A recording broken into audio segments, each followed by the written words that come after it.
নতুন আর একটা ভিডিও নিয়ে চলে আসলাম। আমি এখন আছি সিলেট সাদা পাথর। তো আমি এখন গাড়ির থেকে নেমেই ট্রলার রিজার্ভ করছি। ট্রলার নিয়ে আমি এখন যাচ্ছি বাংলাদেশের শেষ প্রান্তে, ইন্ডিয়া শুরু। তো যে জায়গাটাই সবাই দেখতে যায়, সেই জায়গাটাই আমি এখন যাব। তো আমার আশেপাশে দেখেন, আমি নদী পার হচ্ছি, কত বড় বড় উঁচু পাহাড়। তো দেখতেই পারছেন পরিবেশটা কত সুন্দর।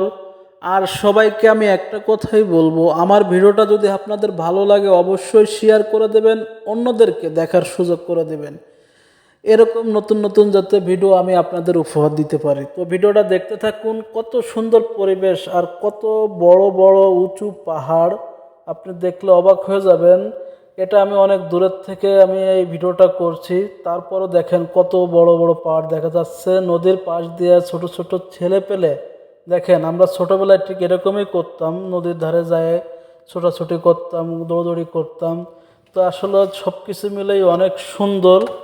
তো আশা করি আপনারা যখন যাবেন, ঠিক আমি যে টাইমটায় গেছি পানিটা কম ছিল, যার কারণে এত সুন্দর ভিউটা আসছে। আর যখন বর্ষাকালে যাবেন তখন কলম এই ভিউটা পাবেন না, শুধু পাহাড় দেখা যাবে। তাই বলছি, সবাই ভিডিওটা শেয়ার করে দিবেন, অন্যদেরকে দেখার সুযোগ করে দিবেন, আর আমার পেজটাকে ফলো দিয়ে রাখবেন। ধন্যবাদ সবাইকে ভিডিওটা দেখ।